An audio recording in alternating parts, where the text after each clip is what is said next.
Hello friends, देखो आज हम वृत्त के त्रिज्य खंड का क्षेत्रफल, area of A sector of a circle, इसके बारे में जानकारी लेंगे। ठीक है ना। देखो आपके सामने ये डायग्राम दिया हुआ है, ये क्या है? एक वृत्त। ठीक है ना, इसको सर्किल कहते हैं। इसमें देखो दो भाग दिखाए गए, टू पार्ट्स।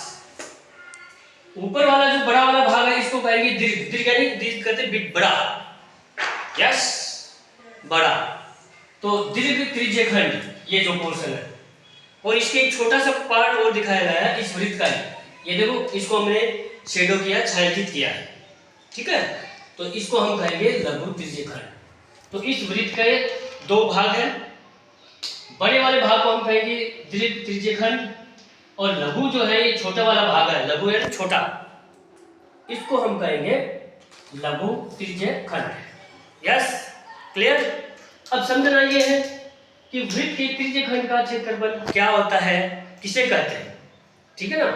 देखो, किसी भी वृत्त की दो त्रिज्याएं, ध्यान देने वाली बात, यहाँ दो त्रिज्याएं। मान लीजिए कोई वृत्त है, इसमें टू रेडियस यानी दो त्रिज्याएं। देखो ये ए ओ, इसको हम त्रिज्या आर से अंकित किया है। बी ओ, ये भी त्रिज्या है, तो इसमें दो त्रिज्या हो गई। ठीक है ना। तो किसी भी वृत्त की दो त्रिज्याओं और एक चाप से, अब ये चाप क्या है, देखो ध्यान से देखो इस डायग्राम में, ए बी, इसको हम कहेंगे चाप, इसको कहेंगे चाप। किसी भी वृत्त की दो त्रिज्याओं और एक चाप से घिरे हुए क्षेत्र को ही हम क्या कहेंगे, त्रिज्य खंड या सेक्टर कहेंगे। क्लियर हो गया कि सेक्टर क्या है, त्रिज्य खंड किसे कहते हैं, ध्यान रखना। तो इसमें ध्यान रखो, ए ओ बी ओ, ये तो दो त्रिज्या हो गई, और ए और बी इसको हम कहते हैं चाप। ठीक है, वृत्त का त्रिज्य खंड। अब जैसे ए ओ बी, इसका हमको त्रिज्य खंड का क्षेत्रफल बताना है, तो माना हमने यहां देखो एक ओ, और ये जो है ना सेंटर, केंद्र, इसका जो कोण है थीटा, ये हमने माना थीटा। अब इसमें माना कि ए ओ बी बराबर थीटा डिग्री। ठीक है, यहां पर आपको ध्यान रखना है चाप की, ये चाप की लंबाई हमने ए और बी, ये क्या है, ए और बी है। त्रिज्या इसमें क्या है, त्रिज्या इसमें आर, ये देखो ये आर दे रखी है, ये भी त्रिज्या है, दो त्रिज्या है ना।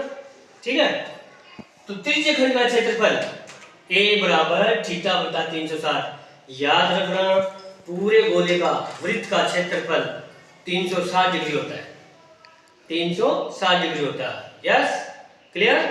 तो यहाँ हमने इसको हमने थीटा माना, और पूरे वृत्त का जो है 360 हो गया, तो थीटा बटा 360 गुना पाई आर स्क्वायर। अब इसको देखो हम इस प्रकार से सेट कर सकते हैं, पाई आर स्क्वायर थीटा बटा 360। ये हो गया आपके त्रिज्य खंड का क्षेत्रफल ज्ञात करने का फार्मूला, सूत्र। क्लियर। अब मान लीजिए आपने जो पूछ रहे कि संगत चाप की लंबाई, अब देखो संगत चाप की लंबाई, संगत चाप की लंबाई को हम एल से व्यक्त करते हैं। संगत चाप की लंबाई को हम एल से व्यक्त करते हैं, अंकित करते हैं। तो वही देखो त्रिज्या का, आप देखो थीटा बटा 360 गुणा 2 पाई आर। अब यहाँ हमने देखो 2 से 360 को काट दिया, ये 180 बार। कितने बार, 180, 180। क्या रह गया ऊपर, पाई आर थीटा। देखो पाई आर थीटा, तो पाई आर थीटा बटा 180। ये किसका सूत्र है, ये फार्मूला है संगत चाप की लंबाई का। ठीक है ना। तो इस प्रकार हमारे मन मस्तिष्क में ये क्लियर हो जाना चाहिए कि त्रिज्य खंड क्या है। तो पूरे सर्किल के अंदर, वृत्त के अंदर, ये जो ऊपर वाला जो है इसको हम कहेंगे दीर्घ त्रिज्य खंड।